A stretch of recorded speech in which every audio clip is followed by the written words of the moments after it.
What does an ideal, fair, thoughtful society look like? What are its priorities? How does it care for its vulnerable populations? These are some of the questions asked and answered in the beginning of this week's double Torah portion, when Parshat Bachar describes Shmita, a year when nothing may be planted and any food that grows naturally on the land must be free for anyone to take. At first glance, these rules and regulations about working the land may feel outdated, but the values that underline them are timeless. Yigdal Ducher writes of the impact this text can have on our lives today, noting that these are potent times of transition, from perceived scarcity to revealed abundance, from the age of the individual to the age of the communal. The invitation is wide open for us all to reimagine the story of self, the story of the community. And in this momentum of growth, there is a stirring and rising of the ancient memories planted deep inside us from the wisdom and tales of our early ancestors. In this timeless story, there's a code which lays out the vision for a sacred community that is grounded in abundance, equality, generosity, love, and the ability to have trust in the unknown. This code is held within the Shmita Cycle. Having an entire year where there is no private property and all who are hungry may come and eat freely from that which grows naturally reminds us that wealth and success are not the end-all be-all of existence, but rather an ideal society creates opportunities for equality, for fairness, for taking care of the needs of the population regardless of their wealth or stature. Vayikra Rabbah notes how difficult this mitzvah is, noting that in the way of the world, a man may be willing to observe a commandment for a day, a week, a month, but is he likely to continue to do so through the remaining days of the year? Throughout that year, this mighty man sees his field declared ownerless, his fences broken down, and his produce consumed by others. Yet he continues to give up his produce without saying a word. Can you conceive a person mightier than such as him? It's true. Putting others' needs above our own isn't easy. It's true that the idea of sharing our property and making it hefker, available to all, would be a true challenge of the spirit. And yet this is what our Torah asks of us.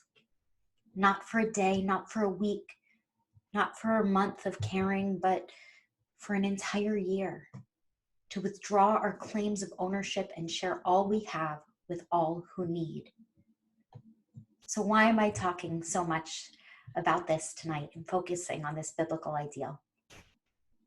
It's because the message of equality and care for the needy and subduing our personal drive for success in the name of communal care is still a very important lesson. Earlier this week, I had the opportunity to participate in a meeting with Stacey Abrams and listen to her discuss how her faith has led to her service and her pursuit of justice and equality for all Americans when it comes to being counted in the census, cared for by our society, and able to vote and counted in our elections. While discussing how our poorest communities have some of the highest rates of COVID-19 and our broken public health infrastructure results from the failure of previous census data not counting communal needs appropriately, it occurred to me that our Torah would advocate for all to receive the care and attention they need, for all to be counted, and for wealth to not be a determining factor in health and wellness. And as I listened to the devastating conversation about how real voter suppression is in this country, and longed for a way to demand that our leaders do something to take a step closer to a society that values all its members, I realized our Torah doesn't simply expect those who are hit the hardest to find a way up by themselves. On the contrary, the entire society bends to meet the needs of those most vulnerable. And this should be our guiding lesson for the society we are building today. The Religious Action Center reminds us that voter suppression has long plagued the U.S. election system, particularly impacting communities of color. And today, underrepresented communities continue the fight for equal access to the ballot. And as Reformed Jews, we believe democracy is strongest when everyone participates. And it suffers when citizens are shut out from the democratic process or choose not to engage.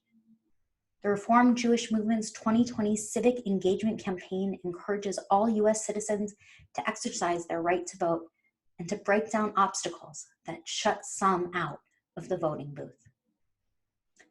I bring this to your attention tonight because I would very much like Temple Sinai to participate in this important civic engagement campaign and to work with our fellow Reformed Jews across this country to fight for a fairer society, one a little closer to that which was envisioned by our Torah.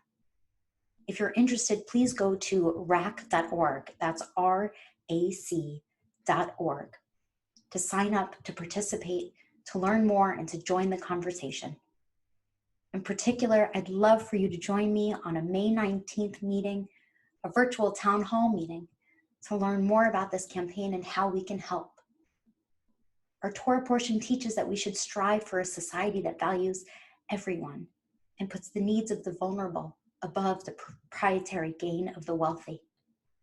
Let's treat this as the 7th year, the Shmita. Let's work to incorporate values of equality and care for all our citizens.